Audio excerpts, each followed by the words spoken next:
Welcome to Basic Black. Some of you are joining us on our broadcast and others of you are joining us on our digital platforms. I'm Philip Martin, Senior Investigative Reporter at GBH News, and your host. Tonight, Afro-Latino influence in music, culture, and politics. 6 million people in the United States identify as Afro-Latino, according to Pew Research. And in Greater Boston, the Afro-Latino population has doubled in the last 20 years, according to information from Boston Indicators. Their influence is woven into the fabric of America, notably in music, and heard in the beats and rhythms of salsa, merengue, reggaeton, and Latin jazz. But Afro-Latino identity is complex, both within and outside of the group due to colorism. A revision to the U.S. Census collecting information on race and ethnicity could redefine their status. Advocates call the new guidelines exclusionary to Afro-Latinos because it doesn't accurately reflect the racism and disparities they experience. So what does all of this mean for Afro-Latinos? Joining me tonight, Dr. Petra R. Rivera-Rideau, Chair and Associate Professor of American Studies at Wellesley College. She's the author of Remixing Reggaeton, The Cultural Politics of Race in Puerto Rico. Jose Masso, the host and producer of Con Salsa, with Jose Masso on WBUR. His name is one of 69 inscribed on the 1965 Freedom Plaza that encircles the Embrace Boston sculpture. He was also the host of the GBH program La Plaza. Naheem Garcia is an actor and the founder of theater education program, NG Edutainment.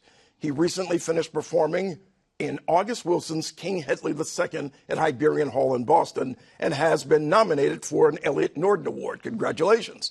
And Yvette Modestin, founder, director, Encuentro Diaspora Afro, a Boston organization to provide a space for Afro-Latinos and all people of African descent. Welcome to all of you.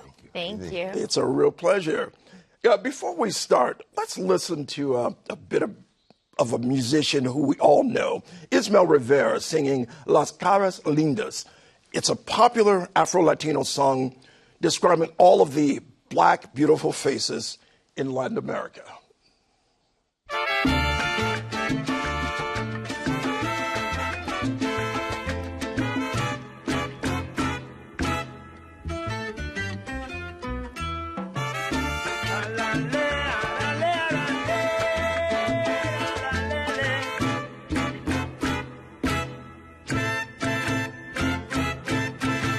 Las caras lindas de mi gente negra son un desfile de velas en flor que cuando pasa frente a mí se alegra de su negrura todo el corazón.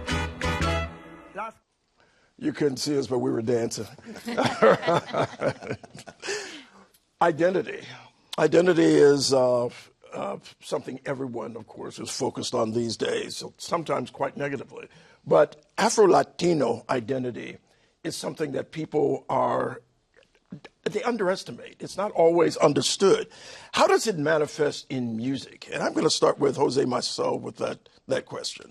Well, that song is a perfect example of how it manifests itself, right? So in 1969, imagine you're listening to James Brown singing I'm Black and I'm Proud, Say It Loud. Now, all of a sudden, in 1978, the great Catalino Tite Correa Alonso, one of the greatest composers to come out of Latin America from Puerto Rico, Afro-Puerto Rican, composes La Cara Lindas and is sung by an iconic legendary figure, Ismael Rivera, Afro-Puerto Rican. And that song then becomes emblematic and one that we can identify as African descendants, not only in the archipelago of Puerto Rico, but all through Latin America and the Caribbean, where the Spanish speakers, of feeling pride in being an African descendant, right? So that was the equivalent of I'm Black and I'm Proud in Spanish. It became the anthem for us. So that right there is an example of how music in particular plays a role in our identity being manifested. And Yvette, you focus on Afro-Latinos in the work that you do, which is extensive. You work with young women, you work with people across the diaspora. Talk about this music in the context of what you do and how your identity is influenced by music. Well, thank you so much for having me on the show. First and foremost, Black is my identity. Latino is my ethnicity, or Panamanian to be specific. So everything about who I am carries an African base, carries a black base. And I think that is what we see in our music. That is what we see in our poetry.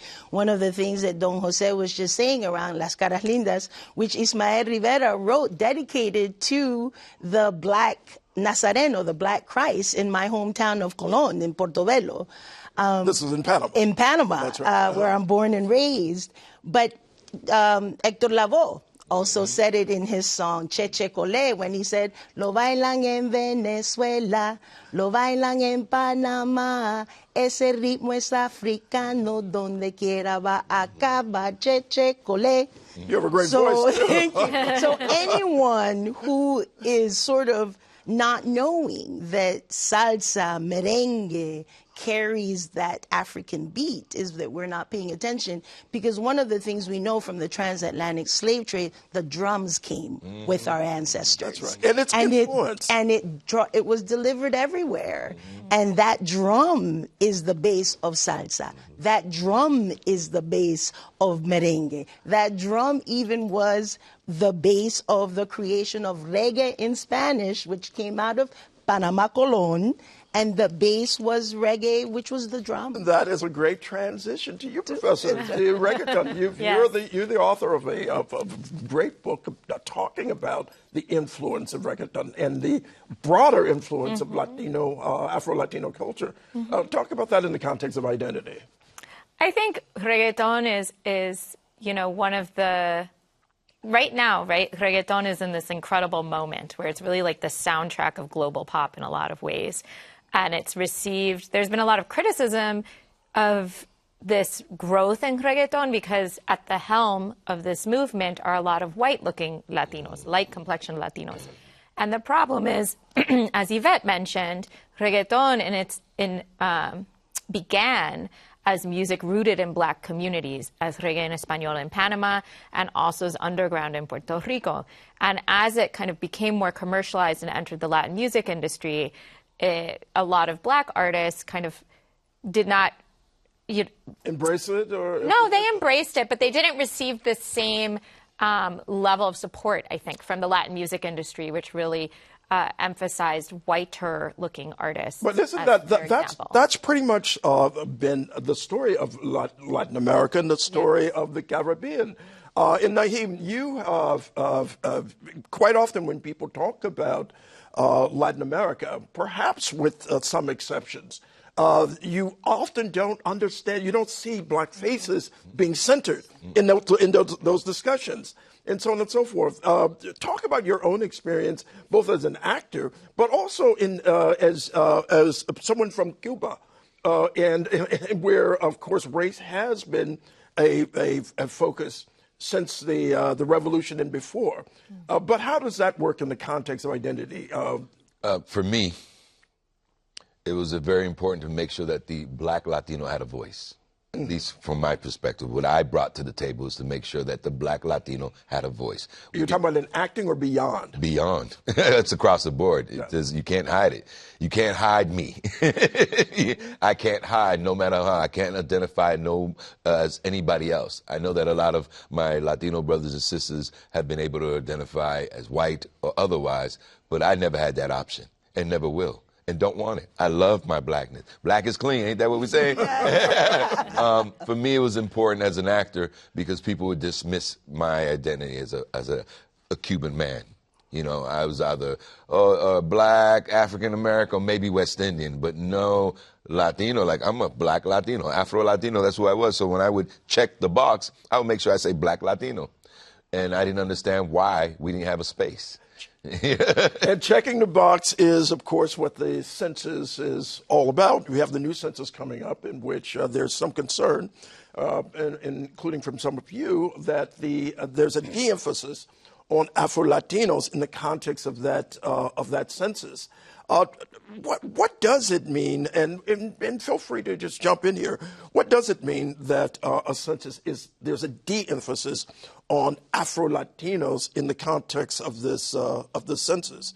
Jose, go ahead. So let me set this up by please responding to some of the things that have already been said as a way of segueing to where you're bringing to our conversation. I think, what you heard as far as reggae artists who were black, now all of a sudden the white-looking artists taking over. Think for a moment the years 1958, 59, black and white TV. You would not see in Latin American countries somebody that looked like us. That's right. And it wasn't in Puerto Rico until you saw Ismael Rivera with Rafael Cortijo and his combo every single day at lunch and on Wednesday evenings performing live, that all of a sudden you saw faces that looked like us. So it was important for many of us to have someone finally that represented who we were as far as our identity, right? And at the same time, that was a moment in which you had, Roberto Clemente, you had Orlando Cepeda doing great things on the baseball field. So now you had these iconic figures who at least at a moment in time having the world stage, right?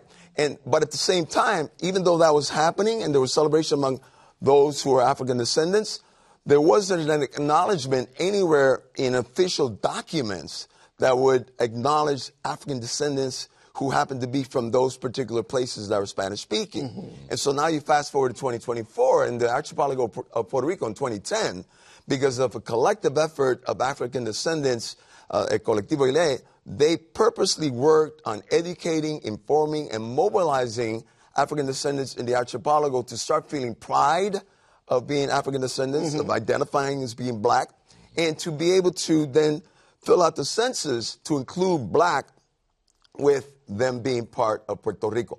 Now, was that a move forward? Yes, at least finally you saw that there were more blacks in the archipelago who were saying, look, I'm black, I'm Puerto Rican, but I'm black. So what happens now, though, in the context of this new census? And so that's where I'm going to. There's a dilution of that. So now we're in 2024, and you have the boxes where it says black, you have African-American, and then you have, from the West Indies, et cetera. But it doesn't say, you have to couple it. So you're black up here, and you're Puerto Rican down here. But there's no way of mixing those two things together and say, I'm Afro-Boricua, because similar to Yvette, I'm black. Now, what you're saying, Yvette, your view about this, just... I know.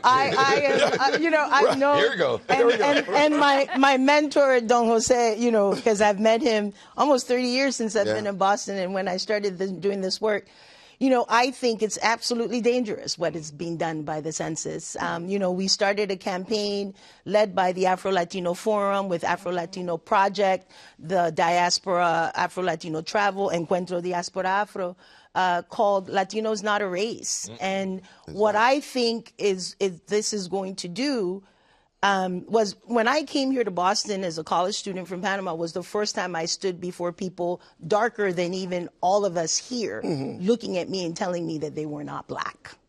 Because when you come to this country, that term Latino allows you to sit with it as if though it's race and ethnicity. What that's going to do now for 2024 with this new census is going to allow them to sit with that and not face the fact that they're having black experiences with their blackness. And what it's going to do is going to create an absolute denial of how much blackness is a part of the Latino community and how black Latinos, I will not check off anything other than black first even as a black Panamanian, because that, when you think about census and what the census is, it's about resources, it's about education, it's about the breakdown. I do not get seen as a Panamanian first. I get seen as a black woman. And this seems like an extension, in many ways, of the politics of Latin America, which obfuscates the role of Afro-Latinos very systematically. And so what can be done, in your view, in order to ameliorate this problem? That's the question, right? That's why we're here. Right. I do want to build a bit on what Yvette was saying, though, because the danger is, the identity piece, but also, the data we have does show discrepancies between black Latinos and non-black Latinos around all of these socioeconomic indicators like education, attainment, access to healthcare, all of those things that we're used to, right? And so I think part of the danger is also not having that data, that material to advocate for more resources for Afro-Latino communities and also to address racism within Latino communities. Yes, right? yes. And I think that's another really important part. And I want to give a shout out to a really amazing legal scholar, Tania Cateri Hernandez, and her book, Racial Innocence. And there she's looking at, one of the stories she talks about within the legal realm is, when an Afro-Latino brings a discrimination case against a non-Black Latino. And the legal system doesn't understand how to deal with that because they're both Latinos, so how can they be experiencing racism from a member of their group? Right. And, so I think the danger that you're pointing out, Yvette, is really furthering these very entrenched forms of systemic discrimination towards Afro-Latinos from non-Latinos, but also from Latinos themselves. And you always hear, of course, that that Latinos are not a monolith, right? But yet are treated monolithically when it comes to issues of race, and so on and so forth. Now, your view, when just your everyday experience, you live this, and you referenced this at the very beginning. How are you going to basically, if you will, navigate these contours of race and color? And how do you do it on a day-to-day basis? You set the tone. You set the tone and you speak your words and you let somebody know right up front. The thing about it is that we all want to be polite, politically polite and all this other business. There's nothing to be polite about. You are who you are. I am Latino. I am Cuban. I'm a Cuban man, but I'm Black, and I'm not going to hide that. Now, I want you to know up front that I am a very Hispanic man, period. And that gets whitewashed when you see me, immediately. You see me and now you think, hey, you don't look Cuban. Oh, that used to burn me. I don't look Cuban. What does Cuban look like? Well, they thought you looked like Fidel Castro. Well, have you ever heard of the term Afro-Cubano? Right? So, and even among Hispanic people, like, tú eres Latino, they look at you, oh, you don't look Hispanic. And I'm looking at them going, but your grandfather's darker than me. How can you say that? Right? ¿Y tu abuela dónde está? Well, perhaps what it is perhaps there's not enough discussion within Latino communities around race. Sure, but that's part of that whole systemic racism that comes from a baggage that we have from home, right? Because you didn't speak about race, you did not speak about sex for sure, and so therefore, if this was not an issue that you spoke of, you assume, I always say, we need to unlearn the things we've learned, to learn the things we need to learn, to know what we need to know. What do I mean by that?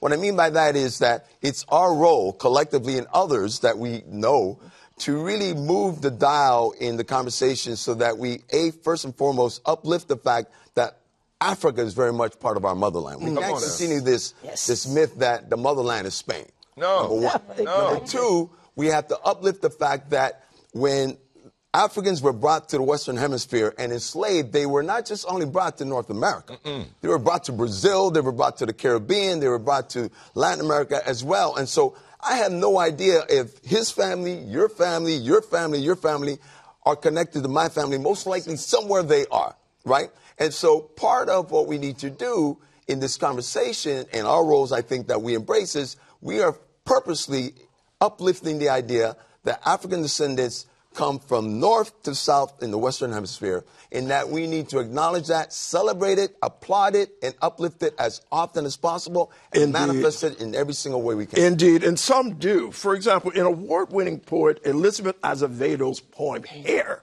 she describes how her hair, our hair, is a symbol of history and heritage. Take a listen.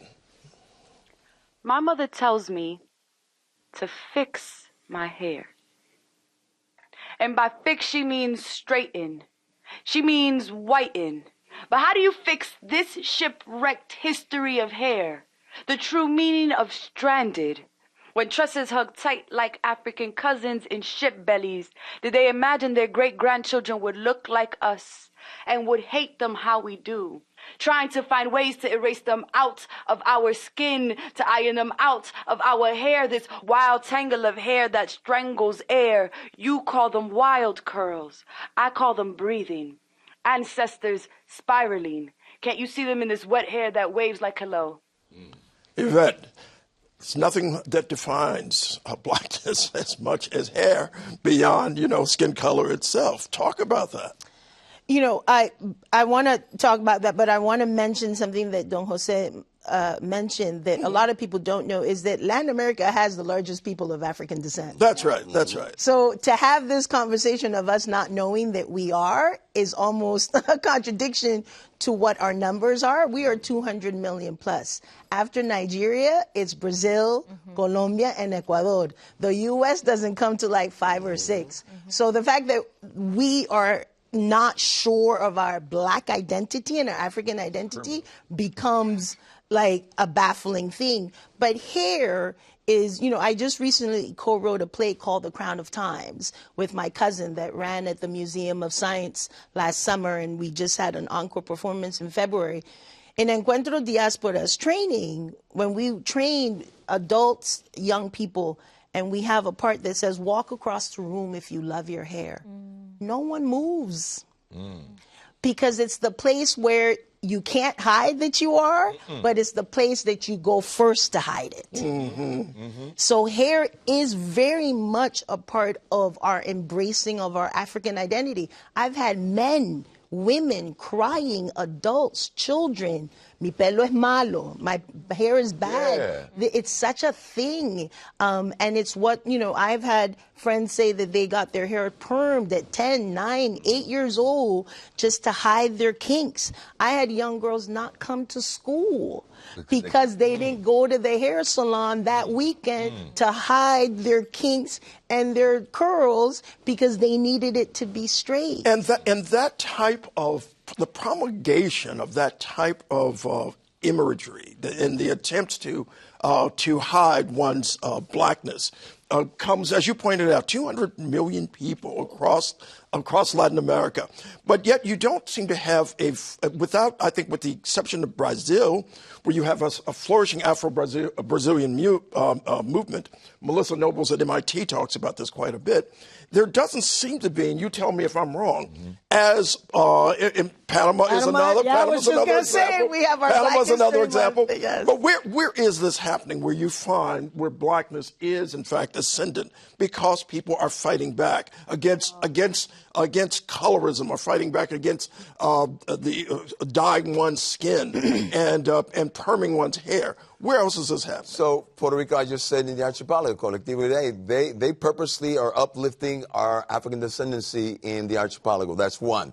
Carolina Contreras, who we all know, who was raised here in Cambridge, went to the DR and started this whole movement about pelo, which had to do with exactly what Yvette said, was moving the paradigm from thinking the only way a black woman would look beautiful in the DR was by straightening their hair. She reversed that and said, Dominican Republic. Let's be proud of our curls. Let's be proud of our black hair. And so there's a movement occurring there. And there are other places, I think, Yvette knows where they are and where they're placed within the Latin American sphere. But I think what you're seeing is those pockets, as you put them all together, become a strong movement, right? Absolutely. They're not individual movements, they're strong movements. And then moving back here to the United States, I think there are two sides the way I look at this. One is, in the last 49 years I've been doing radio, I would say the number of African descendants who now identify themselves as being African descendants, who come both from the Caribbean, be they English-speaking or Creole-speaking or Spanish-speaking, has grown immensely in them being proud of being African descendants, number one.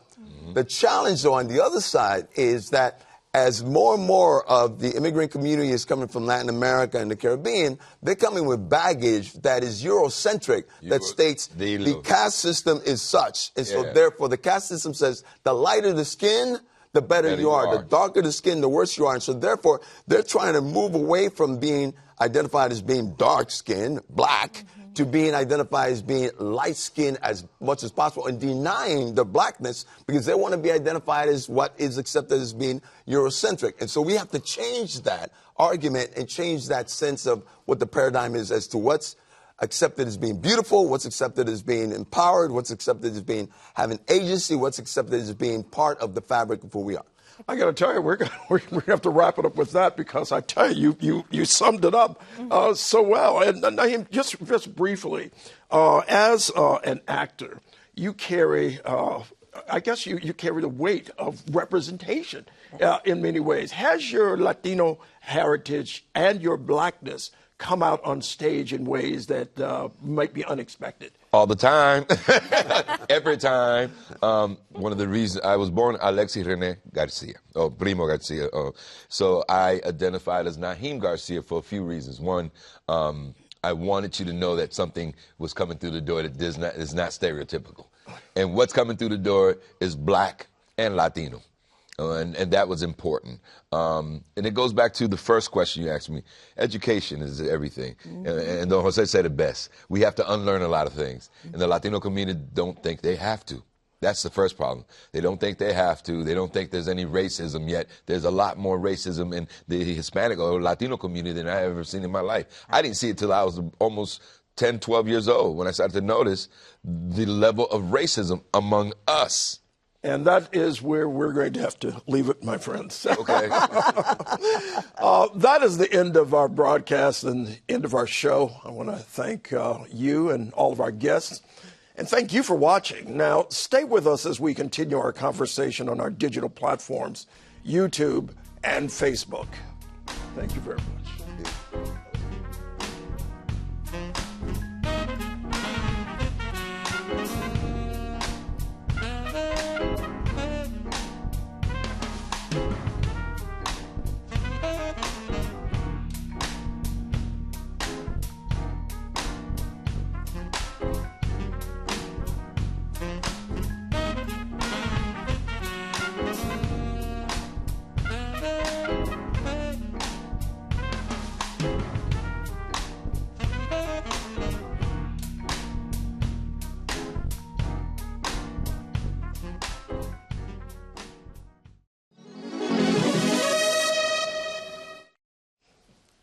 I'm Philip Martin, your host. We are on YouTube and Facebook with our post show, continuing our discussion of Afro-Latino influence in music, culture, and politics. And one of the questions that have come up is we've talked about colorism and how colorism impacts so much of what happens within Latino culture and its impact on Afro-Latinos and on what happens both here and in Latin America. And one aspect of this is bleaching.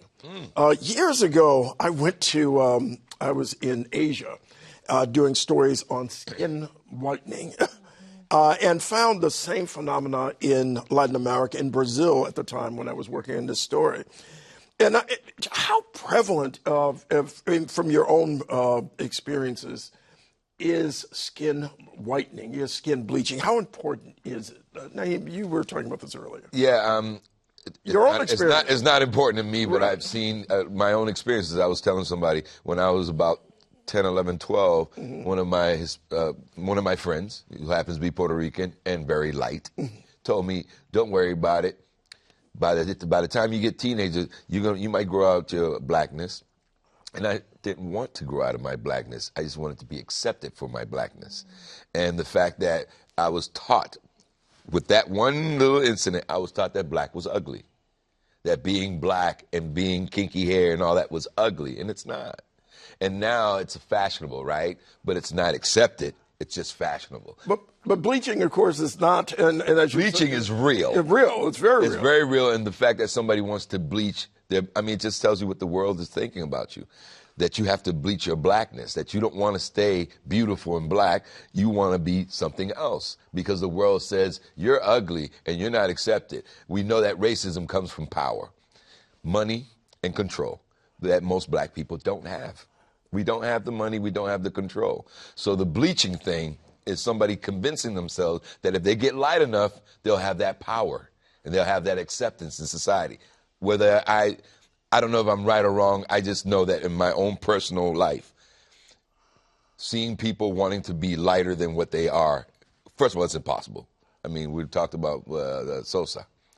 Sammy Sosa. Yeah, so Professor, what about Sammy Sosa as an example? I mean, if people remember Sammy Sosa, one of the really important Dominican baseball players, and after he retires from Major League Baseball, one of the things he does is become, I think he was a spokesperson, right, for a skin lightening cream, which he used. And, his look changed dramatically. But, I think if you think about what you were saying, money and power, right, Sammy Sosa is a very famous person with a lot of visibility in the media. And So imagine how influences a lot of people. Right. Imagine how someone who has money and power to a certain extent, But I question that power. I'm sorry.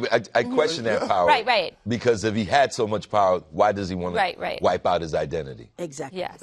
But I think for me, the thinking, this is where my clinical piece comes in. I think the bleaching is an extension of the internal racism that exists that then becomes an external visual. And the colorism that exists within the Latino community is real, and the racism that exists is real. And when In the Heights came out, the movie. Oh, yes. I was very critical of the movie, and I did an interview, and people were like, why? And the thing is, when Latinos were complaining to Hollywood that we did not have full representation of ourselves, but here it is, you do a film In the Heights that was in a predominant black Latino space of Washington Heights in New York, and everyone in the film was on the lighter spectrum, and when you did see the one person in the darker spectrum, Latino. It was a black woman, and it was the typical, aggressive black woman behavior that was portrayed. So here it is, and Lin-Manuel, he owned, the criticism. Yes, he did.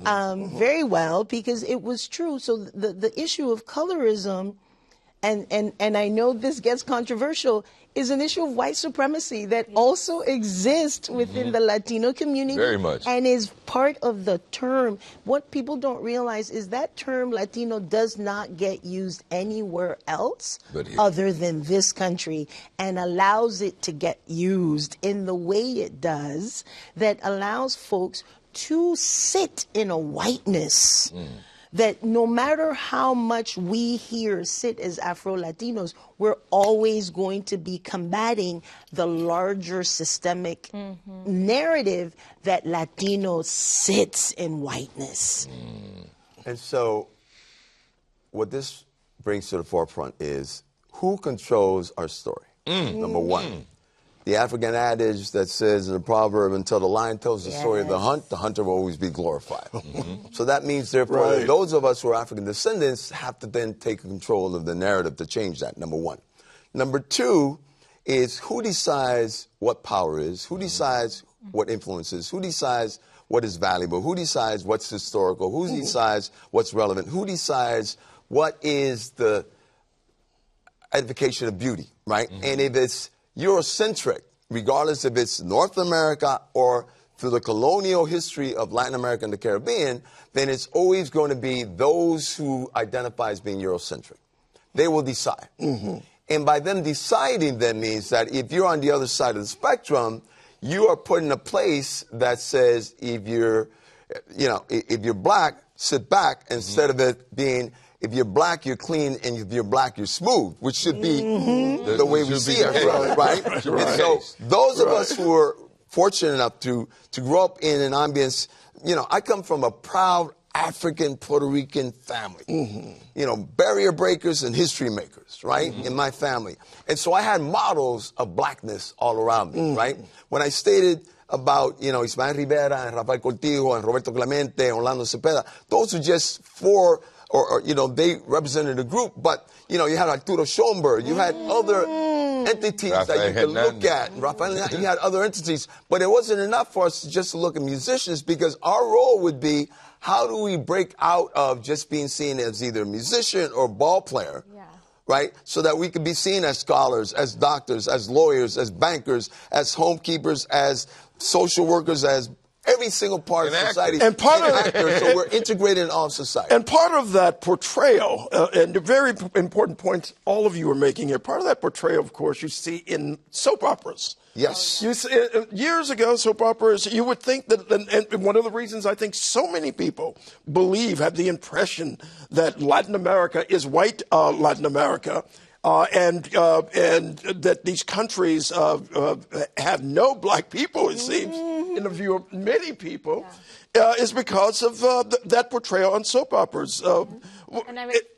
Please, I'm sorry. Oh, I would say all of the media, right? This is all what the I was media, going. that's right. And your song, thinking it makes me think of a song going back to music with Renato, who's like one of the first reggae en español artists coming out of Panama, and it's called Las Chicas con los Ojos Café, which is a celebration of black women's beauty. And he has a line in there where he says, you know, you are more beautiful than the ladies on the telenovela. And in the music video, they show, you know, old school TV with a blonde woman in the middle.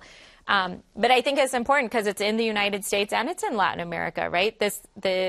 The bias towards Eurocentric standards of beauty exists in this transnational media ecosystem that's all over. Is Panama leading the way? Yes. Can we just say, I'm sitting here going, just hearing everyone, because you will not meet a Panamanian that doesn't know that they're black. We are deeply rooted in our blackness. I'm from Colón, which is the second largest province of the country, which is predominantly black. So everyone I saw growing up in the major city of Colón looked like me. And then in the segregated American space that I was raised in, because it was segregated, I saw a black nurse, a black fireman, a black police officer, a black teacher every day for 8 years of my life before they desegregated the territory. So we were steeped in knowing who were black, you know, and knowing that our music was black. You know, Patricia Zarate Perez and Danilo Perez, who are both jazz musicians at Berkeley, but Danilo is very well known, also right. Panamanian. And, you know, she speaks of jazz and how, you know, so many jazz musicians that are Panamanian, because of the Caribbean names, people didn't know that they were Panamanians. The Luis Russells, you know, like they did not know that, you know, Luis. And they always give him to Puerto Rico, but he's one of us. So I think the music, but then what it also does is that doesn't allow us. Gwen Ifill is Panamanian. And a lot of people don't know that. And I think one of the questions, therefore, what is it that African Americans should know about Afro Latinos? But this conversation is a good one for that matter, right? And I'm going to piggyback what Yvette said and what the great work, by the way, that Patricia has done with her book that has to do with jazz. So, again, we look at our history and the context of the Western Hemisphere, north to south. It's all from a lens of this country looking south instead of south looking north. That's right. So we imagine and we have made history based on our perception of what history should be. Speak about jazz, right? So the history of jazz is always, this is an American art form, and it's the beauty of jazz comes from this country. Yes, but you have to go one page before and understand that there was a West Indian and African Antillean and therefore transported to Panama that then came to the United States. Mongo Santa Maria. And all of those that you speak of. But when you come here, the Luis Russells, the Frank Andersons, all these names are Anglo names. They look like us, and so the perception of the African-American musician is, well, they're like us. But then when that Luis Russell starts speaking Spanish, they go, well, how is it Luis Russell speaking Spanish? He doesn't look Panamanian. He doesn't look Panamanian, but Luis Russell is the band leader that has Louis Armstrong as a member of his band. That's and then right. Louis Armstrong changes the band to be his band, but it's Luis Russell's band, a Panamanian known as the Pioneer, right? Yes. So African Americans, again, we have to unlearn what we have learned, to learn what we need to learn, to understand what we need to know, because therefore, if we understand our history just being North America and don't understand the Pan-African history, that's right, then we're always going to be fighting an uphill battle. We have to do a purposeful reset that says we have to understand Pan-African history in ways that we then can understand how we're more connected than separated. And this industry that I work in, it's unfortunate that I won't be casted as a Hispanic or a Latino man.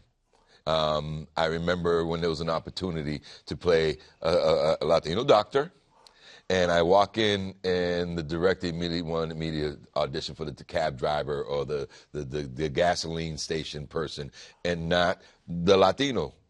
And it's not the Latino doctor. Not the Latino doctor. Like, I won't. We need a Latino actor. They're not going to cast me. Maybe now that we're having these conversations, maybe that might happen. But I think it's unfortunate because I would love to be on screen representing myself. Right. You'd like to be in the Heights, for example. right. In the Heights, I'm still wondering why nobody gave me a call. But But Naheem and Don Jose, all of us are touching on something that I think is important when it comes to the African American story.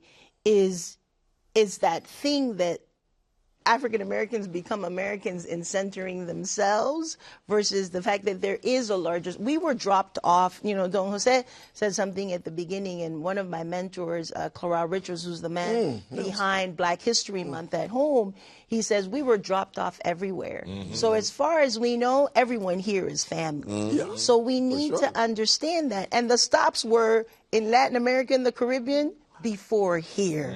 So if we understand, and then to understand the influence of this country on other countries is important. Panama, I grew up equally as a Panamanian of Caribbean descent because of my grandparents coming to Panama as construction workers of the Panama Canal from Jamaica, Barbados, and Martinique, and then being born and raised in this apartheid, Jim Crow version of an American lifestyle and being in another country. And a lot of people don't know. So when I sit here in Boston and nationally as a reparations advocate, before reparations was loosely said, Encuentro Diaspora Afro was founded on our ability to repair how we see each other. And centering the Black history within Latin America is that we are a part of that conversation. There is the African American slavery, but everything after the vestiges of redlining, Jim Crow, housing, all of that has to do with all of us of people of African descent. And I think the U.S. owes those of us born in Panama, in the American territory, repair and reparations because of living under segregated, way past it was desegregated here. And even going back to the Panama Canal, the number of people who died building the Panama Canal, building commerce. And it was an American-led thing. It's extraordinary. And I want to turn the page just briefly, and Professor, I want to turn to you for just a second. We have a situation also where, if you remember in the last election, there was a lot of discussion about Latinos are not monolithic politically. And so therefore, this might explain why so many are voting for Donald Trump and so on and so forth. But within that discussion, there was never any type of breakdown of race. There was always a breakdown of ethnicity, Cubans in Miami, Mexicans in Los Angeles, Dominicans in New York, so on and so forth. How do you see it? How do you see this breakdown of color in the context of this election that's upcoming, where Latinos play a prominent role, we're playing a prominent role, and where where already the analysis is being made that, of course, is not monolithic, but there's no racial analysis. There's no class analysis for that matter. That's true. And I feel like that's typical. When we talk about Latinos, we talk about them as if national origin is the only thing that kind of divides, or the only point of diversity. Maybe a little bit immigration status. When we have, a tremendous amount of racial diversity, right? Like Latin America is a whole continent, right? We have indigenous Latinos, Asian Latinos, Afro Latinos, all kinds of Latinos. So I think the conversation that we have going into the election is a very typical way that we talk about Latinos as this kind of racially monolithic, with maybe some regional diversity, some country diversity. And so, this is going back to the census part of why we need to be very precise in the types of categories we use when we analyze things. And it also skips the complexity of, look at this complexity. I know, right? Complexity of, this incredible community. I like what you said, Naheem, about playing the doctor. That's overlooked. And what Jose was saying, that it's often limited, the discussions about Afro-Latinos often limited to talking about baseball players. Right. And in the same way, African-Americans I have been limited to talking about entertainment or baseball. Black Americans and Afro-Latinos, first of all, there's no difference. Somewhere along the line, especially the Latinos, are those black people, like they're separate. And those black people are your brothers and sisters. Yes. We are the same. They might not speak Spanish, but they have suffered the same thing you suffered. I came to this country thinking that it was an American problem, not realizing that racism was global. I was a baby coming up when the Latino people was treating me differently. Okay, it's because I'm black. The black people treat me different because I'm Latino. We already knew what the white people were going to do. So to feel isolated, that's why I wanted to make sure that the black Latino had a voice, from my perspective, from whatever I was doing. I wanted to make sure I contribute to that idea, that when you see me, you don't just see a black person, you see my culture, you see who I am. Afro-Latino is important because if you erase me, then I don't have a voice. You put me in this category. Oh, you're black American? No, I'm Cuban. Oh, there's black Cubans? There's what? It's, again, always fighting to make sure that we have a voice and have an identity. And it gets exhausting, especially when we have to do that with our own. But, in more words of Spike Lee, wake up. Yeah. But, I will say something very quickly. There are pockets of movements that are speaking to the issue of how we represent ourselves and how we work with young people. In the city of Boston, you have the High Score Task Force, who purposely is working with African descendants of Spanish-speaking countries who live in the greater Boston area, but specifically Jamaica Plain, to uplift their blackness, right? And to give them agency, right? So it's purposeful. It's not hidden. It's not under the cover. It's like, this is why we exist and this is what we're doing. They're also purposely working in collectively bringing African descendants, be they from the United States, who consider themselves African American, or be they from Panama, or be they from Cuba, Puerto Rico, to set together to empower them as actors, musicians, poets, whatever they might be, so that they have a platform. And then third, what I would say is, again, I use time and place. 1973, when I come here to Boston, busing, 2024, 50 years later, the number of African descendants or those who may identify themselves clearly as being Puerto Rican, Dominican, Salvadoran, etc., without no hyphen, who now have cross-married, and when they bring their husband and their wife, you go, wait a minute, isn't this interesting? This wouldn't have happened 50 years ago. That's right. Wife and husband are either African descendants from here or African descendants from somewhere in the Caribbean, Latin America, and their children see themselves then as identifying, okay, blend. I am a blend of both this and this and this and this and this. You wouldn't have seen that 50 years ago as prevalent as it is today. That's right. And so you can't, that box that America wants to put everybody in that says it's you identify either racially or you identify ethnically or identify nationally, but let's put it's salsa. It's salsa. Salsa doesn't exist. There's no music called salsa. It's Afro-Cuban music or it's African Pan-American music, but there's nothing. Salsa, like Tito Puente says, is a sauce. It's a the name was given to this music as a way of capturing all of these rhythms and genres as one, which they're not. And with that, my friends, gracias. This is wonderful. This is fantastic. Part 3 is outside. Well, we are out of time, and we'll have to end it there. What a great discussion. Thank all of you for joining us. I'm Philip Martin. Have a great day. Wonderful. Thank you. All right. Thank you so much. Check it out.